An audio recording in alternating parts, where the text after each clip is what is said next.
Selasa 2 hari pasca ledakan di Pelabuhan Beirut, tim kemanusiaan PBB beserta mitranya mulai menggerakkan bantuan pangan dan obat-obatan.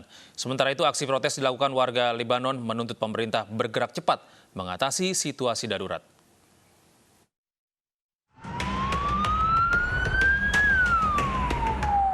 Tim kemanusiaan PBB beserta sejumlah organisasi mitra mulai menurunkan bantuan darurat bagi warga Beirut pasca ledakan dahsyat Rabu lalu.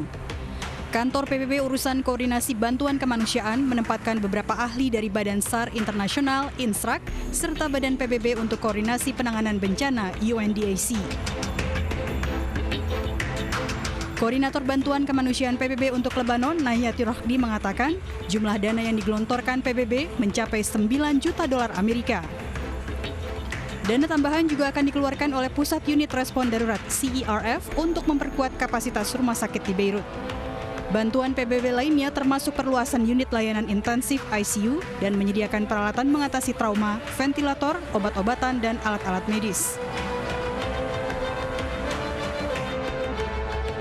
Sementara di tengah-tengah kondisi darurat, para pendemo bentrok dengan polisi saat sedang melakukan aksi protes di pusat kota Beirut Kamis lalu.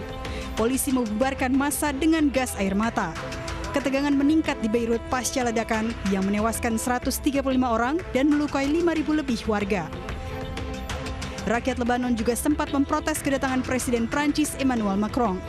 Kebanyakan warga menyalahkan elit politik atas ledakan di pelabuhan, menuding pejabat pemerintah melakukan korupsi dan tidak becus mengatur negara. Sejak Oktober 2019, perekonomian Lebanon kolaps dan situasi memburuk setelah ledakan pekan ini. Kerusakan akibat ledakan di Beirut teramat sangat besar. Kantor pasukan perdamaian PBB UNIFIL termasuk yang mengalami kerusakan sangat parah. Presiden Trump menuding ledakan yang terjadi dilakukan secara sengaja.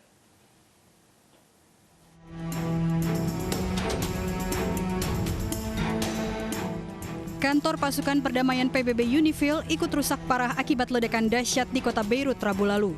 Di kantor ini, sebanyak 1.234 orang warga Indonesia tergabung dalam kontingen Garuda. Namun tidak ada korban WNI yang menjadi korban tewas, terkecuali 1 orang WNI sipil yang menjadi korban luka ringan dan telah dipulangkan dari rumah sakit. Di Gedung Putih, Presiden Donald Trump menduga ledakan maut di gudang amonium nitrat bermuatan 2.700 ton lebih di Pelabuhan Beirut adalah tindakan disengaja dengan menghancurkan fasilitas negara menggunakan bom. Obviously, it must have been some form of explosives, but whether it was a bomb intentionally set off, it ended up being a bomb. But no, I've heard it both ways. It could have been an accident, and it could have also been something that was very offensive, and I wouldn't be very happy with that. Di sisi lain, Kementerian Pertahanan Amerika Serikat mengaku tidak ingin berspekulasi lebih jauh mengenai ledakan di Beirut. Apalagi informasi yang datang beragam dan Pentagon memilih untuk menunggu hasil penyelidikan resmi dan lengkap oleh otoritas Lebanon. I would just state that the situation has been fast evolving, and that on Tuesday and Wednesday we saw different information come to light.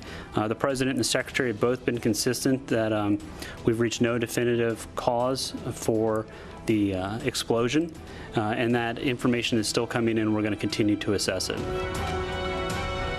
Ledakan di Beirut menjadikan kondisi ekonomi sosial dan politik di Lebanon semakin kacau balau. Pemerintah Lebanon menyerukan bantuan darurat dari seluruh dunia untuk membantu pemulihan ibu kota Beirut selekasnya. Pemirsa, ribuan dokter muda di Korea Selatan melakukan aksi mogok pada Jumat kemarin. Mereka memprotes kebijakan pemerintah terkait biaya sekolah kedokteran di tengah-tengah pandemi COVID-19.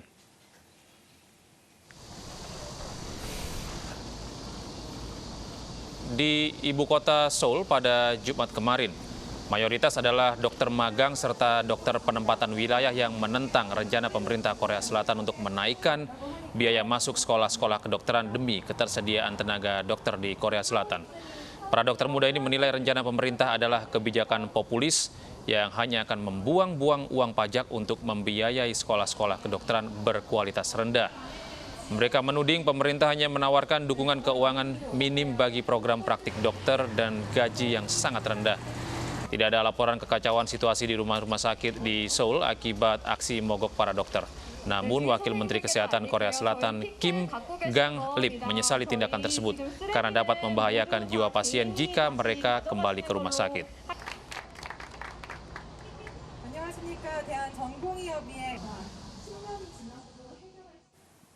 Terima kasih Anda masih bersama kami di News Pagi. Pemirsa, Tim Nasional Indonesia akhirnya menggelar latihan perdana. Skuad Timnas Indonesia Senior dan U19 pun berkumpul di tempat yang sama untuk menjalani latihan di Stadion Madia, Jakarta.